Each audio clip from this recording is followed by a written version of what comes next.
Hello, everyone, and welcome to week 7.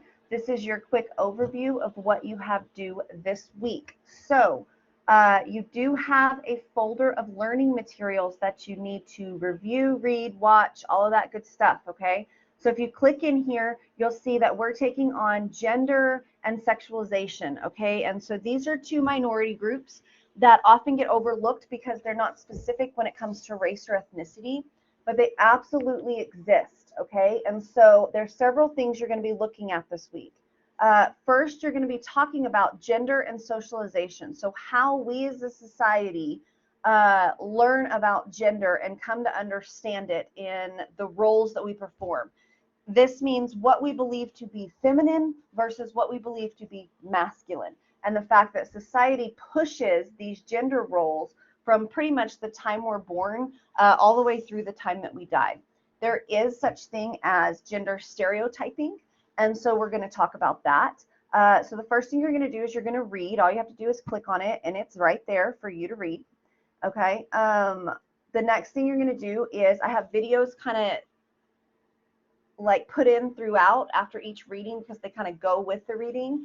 So this one is a clip of the Ellen Show, and what I want you to do is take what you read about gender and socialization, understand that children tend to become aware of gender roles in their earliest years and that they come to understand and perform these roles through socialization. You learn this type of stuff and you get socialized with 4 major agents in your life: your family, your education, your peer groups, so those are your friends, and the mass media.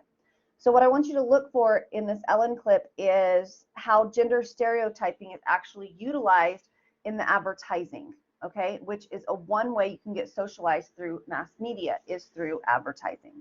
Then you're going to read about gender inequality, okay, so this is basically men versus women, and we have a video here about, is the gender pay gap real? So we've talked about that. We've heard about it in the news. Do women actually get paid less than men? Okay, and so this video kind of explains that to you and talks about it a little bit. And then this video talks about what gender equality now would kind of look like. Okay, so you're going to read, you're going to watch the 2 videos. I've provided a brief case study that talks about being male, being female, and being healthy. This was conducted, the first part, in 1971, and it talks about mental health workers and how they ascribe different traits to males and females.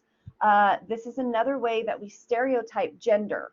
We give females certain ideas, traits, and roles that are only female, and then we give males certain traits, titles, and roles that are only male. And when those cross, we often then get hate, we get certain stereotypes, like if a man happens to be feminine or takes on a feminine role, then we start to call them gay, which is not correct and is also very hurtful. And so this kind of talks about how even something like mental health can be feminine or masculine in society. This is about the feminist movement, all right? And then you start coming down here to your last reading where we're going to talk about sex, gender, and sexuality.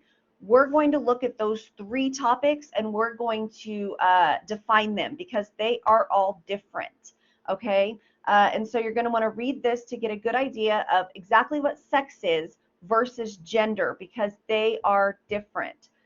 Sex is biological. It's male or female. There's only 2 types. It's reproductive organs. Every species has sex, okay? It's male or female. Gender is socially constructed. It takes that sex, the male or female, and then it tells it how to act. It describes what's feminine and masculine, all right? And then sexuality is basically who you're attracted to romantically. So you're going to read about this, and then we have some videos. So you have sex education in America, understanding gender, the complexities of it. And then lastly, I've provided you a PowerPoint that I would use in class to talk about stuff like sex, sexuality, and gender. And if you just click on it, it's a PDF, and so it will open right here, okay? And so this is your learning materials for this week. Very important. These are important minority groups, okay? And this stuff will be on that midterm exam, so make sure you look at it. The other things you have due are reading conversations 5 and 6. So these are basically like the other reading conversations you've done. You click into them, you have your PDF, you're going to read the story, okay? This is about race on your birth certificate versus race through a state versus race in society's eyes. It's very interesting. And then, of course, you have your 4 connection questions. These have to be answered using at least 1 page of writing, okay? So it can be double spaced, but it has to be 1 page. And you can submit that using the right submission box or uploading a Word or PDF file. Do not use the comment section. All right, and then you have reading conversation 6, same thing, you need to click into the assignment. You can click on the PDF to read it, okay, and this is going to go over stereotypes and prejudice. It's going to talk about different things like implicit bias in the unconscious mind and how this kind of stuff is created through society. So it's going to kind of connect a whole bunch of stuff that you've learned over the last few weeks. All right, and then you have 6 connection questions on this one. So this one will be easier to fill up a whole page, but regardless, I'm looking for a minimum of 1 page of writing, okay, that answers all of these questions. It can indeed be double spaced if you'd like it to be, and it also can go over 1 page, but in order to get full points, it has to be 1 page and it has to incorporate all the questions. Again, you can submit it through the right submission box. That's a copy and paste, or you can upload a file. All right, you cannot submit it here. That is not allowed. All right, so that kind of takes you through week 7. You have interesting learning materials that you need to watch, review, and understand. That way you can use it for your midterm exam, which comes up next week. And then you have 2 reading conversations that help you apply topics and ideas that we've already talked about throughout the last few weeks. Okay, if y'all have any questions, let me know. Otherwise, I hope you guys have a great week.